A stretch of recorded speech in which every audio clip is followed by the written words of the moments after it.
Look, I lost count of the number of times where one of my professors said, "All right, guys, it's time for a group assignment." And I just got up and left out the room. Deuces. 5D Mystery School. Welcome back to 5D Mystery School. And in this video, I want to give you 5 neurodivergent traits.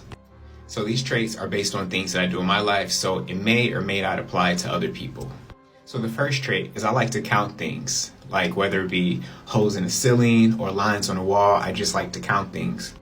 And I thought this was normal for a while, but maybe I was masking. And the thing that made me think that this wasn't normal is that I went to the beach with a friend, and it was like maybe 3 of us. So we all like sat down, and it was sailboats on like the ocean. We were at Santa Monica Beach. And so I sat down and I immediately started counting like all of the sailboats. And my friend asked me, "Are you counting the sailboats out there in the ocean?" And I was like, "Yeah." And she said, "Do you do that often?" And I was like, "Yeah, I do it all the time." She's like, "Wow, that's special. That's cool." And so some time passed, and I ended up going camping with these friends, and it was like 6 of us, like 6 or 7 of us. And my friend that saw me counting had like a special box just for me. Like nobody else had a special box. And she was like, "This special box is for Jeffrey." And I didn't know how to engage. In my mind, I was like, what the fuck? Why do I have a special box? And it was just like toys. In my head, I was like, I'm a grown-ass man. What is this for? And later we ended up taking some 2CB. It was a full moon. I ended up freaking out, and they had to take care of me. But anyway, I never went camping with them again. I don't need no special box. What the fuck? In retrospect, maybe she thought that I would like it, but I didn't. And so the second trait, like I said, this might not apply to everybody. So whenever I'm out and I see a word, whether it be like on a billboard or something, I immediately start to rearrange the letters and reconfigure the word and see how many words can be made out of that one word. Third trait. The only way that I know how to describe this is when I'm out in public, I often feel like I'm on stage. And it's not like I'm performing, or it's not like, oh, look at me. It just feels that like people are looking at me.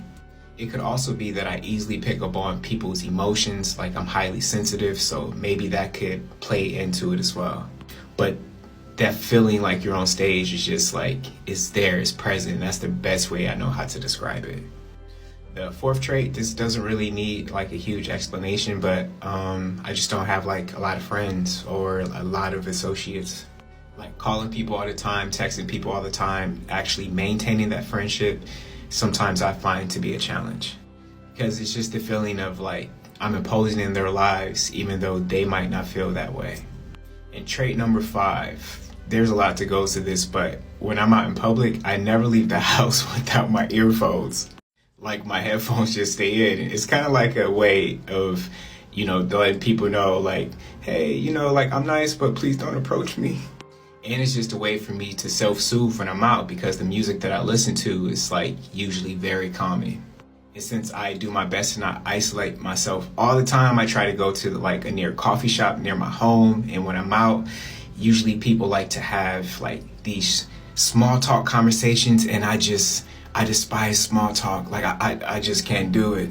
And when I see 2 people go up to each other and they just are like having like these full-blown conversations, in my head I'm like, man, how do they do that? I just can't do it. And when I'm out in public, another way that I self-soothe is like I'll do like a stimming. Like I usually like rub my thigh. Like that's a big one.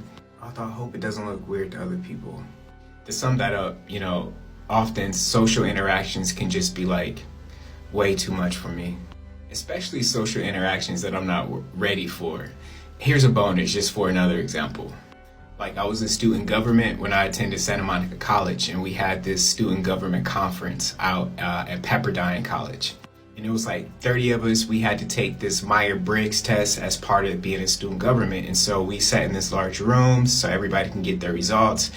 And I just remembered the instructor saying, there's somebody in this room who's very special, and he's always known that he was special.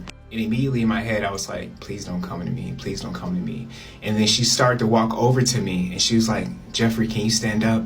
She was like, here's our only INFJ.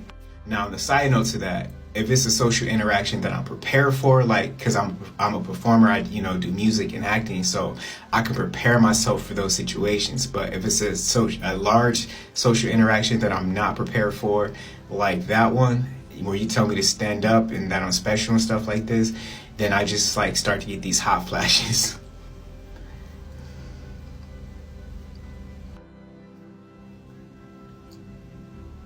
But anyway, those are just 5 traits and a bonus for you. If any of these apply to you, let me know in the comments. Take care of yourself and your mental health. I love you guys. Peace.